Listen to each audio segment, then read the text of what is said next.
अगर आप भी लेना चाहते हैं देश दुनिया की तमाम जानकारी तो आज ही सब्सक्राइब करें हमारे चैनल को। साथ ही नीचे दिए बेल आइकन को जरूर दबाएं ताकि हर अपडेट आप तक पहुंच सके। नमस्कार, प्रभा साक्षी देख रहे हैं आप। आपके साथ मैं हूं अंकित सिंह। कार्यक्रम है चुनावी चोखा। बिहार विधानसभा चुनाव 2020 में इस बार तेजस्वी यादव और चिराग पासवान के साथ कई उम्मीदवारों के समक्ष चुनाव जीतकर अपने पिता की विरासत को आगे बढ़ाने की चुनौती है। लालू प्रसाद के छोटे बेटे और उनके राजनीतिक उत्तराधिकारी माने जाने वाले तेजस्वी प्रसाद यादव राज्य के उप मुख्यमंत्री भी रह चुके हैं। इस बार वह विपक्षी गठबंधन के मुख्यमंत्री पद के उम्मीदवार हैं और अपने करिश्माई पिता की अनुपस्थिति में पार्टी के चुनावी अभियान की कमान संभालने के साथ साथ वह दोबारा राघोपुर से चुनावी मैदान में भी उतरे हैं। जानकारों के अनुसार तेजस्वी को एक बड़े जातीय वर्ग यादव मतदाताओं का काफी समर्थन मिल सकता है। लालू प्रसाद भले ही चुनावी रण क्षेत्र में अपनी पार्टी का नेतृत्व करने के लिए आसपास न हो, लेकिन उनके विरोधियों के दावों के अनुसार उन्होंने उम्मीदवारों के चयन और सीट बंटवारे के फॉर्मूले को अंतिम रूप देने में निर्णायक भूमिका निभाई है। महुआ के मौजूदा विधायक और तेजस्वी के बड़े भाई तेज प्रताप यादव इस बार समस्तीपुर जिले के हसनपुर से अपना भाग्य आजमा रहे हैं। दलित नेता रामविलास पासवान ने अपने जीवन काल में अपने सांसद पुत्र चिराग को लोक जनशक्ति पार्टी की जिम्मेवारी सौंप दी थी। पासवान के हाल में ही निधन के बाद चिराग के कंधों पर जिम्मेवारी एकाएक बढ़ गई, क्योंकि बिहार जदयू की अगुवाई में चुनाव लड़ रहे एनडीए से नाता तोड़कर अकेले चुनाव लड़ने की घोषणा के बाद लोजपा की चुनावी नैया को पार लगाने का सारा दारोमदार चिराग पर ही है। भले ही भाजपा ने चिराग को वोट कटवा की संज्ञा दे दी हो, पर लोजपा प्रमुख प्रधानमंत्री नरेंद्र मोदी के प्रति अपनी निष्ठा को प्रदर्शित करते रहते हैं और खुद को उनका हनुमान भी बताते हैं। उनकी पार्टी के सहयोग से भाजपा की सरकार बनेगी, ये लगातार चिराग पासवान दावा करते हैं। लोजपा ने एनडीए के घटक दल के तौर पर 2019 के लोकसभा चुनाव में 6 सीटें जीती थी और 2015 के विधानसभा चुनाव में सिर्फ और सिर्फ 2 सीटें मिली थी। चिराग पासवान ने अपने चचेरे भाई कृष्णराज को रोसड़ा निर्वाचन क्षेत्र से उम्मीदवार बनाया है। बड़े राजनीतिक परिवार से आने वाले तेजस्वी और चिराग के अलावा कई अन्य नेताओं ने अपने पुत्र पुत्री सहित परिवार के अन्य सदस्यों को अपनी अपनी राजनीतिक विरासत के विस्तार के लिए इस बार चुनावी मैदान में उतारा है। राजद के राष्ट्रीय उपाध्यक्ष शिवानंद तिवारी के बेटे राहुल तिवारी जहां बक्सर की शाहपुर सीट पर अपना कब्जा बरकरार रखने के लिए फिर से चुनावी मैदान में डटे हैं, वहीं राजद की राज्य इकाई प्रमुख जगदानंद सिंह के बेटे सुधाकर सिंह को रामगढ़ से टिकट मिला है। पूर्व केंद्रीय मंत्री कांति सिंह के बेटे ऋषि सिंह ओबरा से राजद के चुनाव चिन्ह लालटेन के साथ अपनी राजनीतिक पारी की शुरुआत करने की कोशिश में लगे हैं। पूर्व लोकसभा सांसद प्रभुनाथ सिंह के बेटे रणधीर कुमार सिंह छपरा से राजद के टिकट पर अपना किस्मत आजमा रहे हैं। राजद सुप्रीमो के करीबी माने जाने वाले पूर्व केंद्रीय मंत्री जयप्रकाश नारायण यादव तारापुर से अपनी बेटी दिव्या प्रकाश और जमुई से अपने भाई विजय प्रकाश के लिए टिकट हासिल करने में कामयाब रहे हैं। जमुई में विजय प्रकाश का इस बार मुकाबला पूर्व केंद्रीय मंत्री दिवंगत दिग्विजय सिंह की बेटी और भाजपा उम्मीदवार श्रेयसी सिंह के साथ होगा।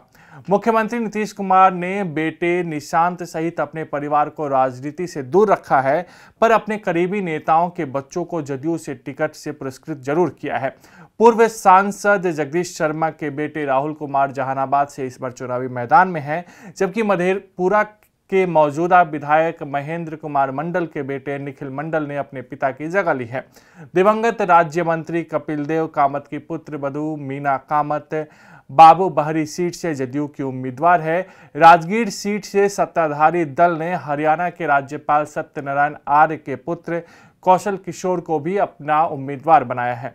आर्य ने भाजपा के उम्मीदवार के रूप में 7 बार राजगीर का प्रतिनिधित्व किया है।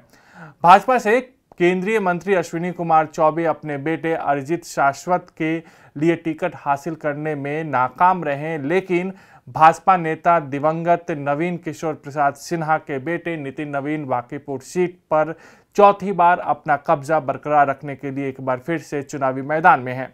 राजद के साथ सीट बंटवारे के समझौते के तहत 70 सीटें पाने वाली कांग्रेस ने भी नेताओं के बच्चों को चुनावी मैदान में उतारा है। अभिनेता से राजनेता बने शत्रुघ्न सिन्हा के बेटे लव सिन्हा इस बार कांग्रेस के उम्मीदवार के तौर पर बांकीपुर से चुनाव लड़ रहे हैं, जबकि इसके विधायक दल के नेता सदानंद सिंह के बेटे शुभानंद मुकेश ने कहलगांव से अपने पिता की विरासत को आगे बढ़ाने की जिम्मेदारी ली है। इस बार बिहार चुनाव में सबसे दिलचस्प बात तो यह है कि जिस कांग्रेस को कोस कोस कर शरद यादव राजनीति के दिग्गज बने, आज उन्हीं शरद यादव की बेटी उसी कांग्रेस के टिकट से चुनावी मैदान में है। इमरजेंसी के दौर में शरद यादव कांग्रेस का विरोध करने वाले बड़े नेताओं में से एक थे। शरद अपने राजनीतिक करियर का लगभग 80% हिस्सा कांग्रेस के खिलाफ ही गुजारा है। वह समाजवादी धड़े के बड़े नेताओं में से एक थे। इमरजेंसी के दौरान और उसके बाद की परिस्थितियों में शरद यादव एक बड़े नेता के तौर पर उभरे थे, जिससे मिलने के लिए समय मिल पाना भी मुश्किल होता था। हालांकि शरद यादव के लिए वर्तमान की परिस्थितियां बदली हुई है। जदयू से अलग होने के बाद उन्हें महागठबंधन का ही आश्रय है। मधेपुरा की बिहारीगंज विधानसभा सीट पर चुनाव इस बार काफी दिलचस्प है। महागठबंधन ने नया चेहरा शरद यादव की बेटी सुभाषिनी यादव को कांग्रेस की टिकट पर मैदान में उतारा है। सुभाषिनी अपने पिता के चुनाव प्रचार में मधेपुरा जाती रही है, लेकिन इस बार खुद के लिए बिहारीगंज विधानसभा के गलियों में मतदाताओं से वोट मांगते हुए दिखाई दे रही है। राजद नेता तेजस्वी यादव ने पार्टी के घोषणा पत्र में 10 लाख सरकारी नौकरी देने का वादा दोहराते हुए एक ऐसे बेहतर बिहार के निर्माण का आह्वान किया है जहां लोगों को शिक्षा, स्वास्थ्य और रोजगार के लिए राज्य से पलायन करने की जरूरत न पड़े। राजद के घोषणा पत्र को प्रण हमारा संकल्प बदलाव का नाम दिया गया है। पार्टी ने 10 लाख सरकारी नौकरी देने का वादा दोहराया है और कृषि ऋण माफ करने की भी बात कही है। घोषणा पत्र में कृषि, उद्योग और शिक्षा को प्रमुखता से उठाया गया है। यादव ने महागठबंधन को जनादेश देने की अपील करते हुए कहा कि आइए हम सब मिलकर अपनी पीढ़ी और अपने आने वाली पीढ़ी को एक बेहतर बिहार के निर्माण के लिए आगे करें, जहां शिक्षा, स्वास्थ्य और रोजगार के लिए पलायन करने की जरूरत ना पड़े। ये हम लोगों का प्रण है, प्रण हमारा संकल्प बदलाव का, जो कि सच होने वाला है। इसमें काफ़ी डिटेलिंग और काफ़ी विस्तार रूप से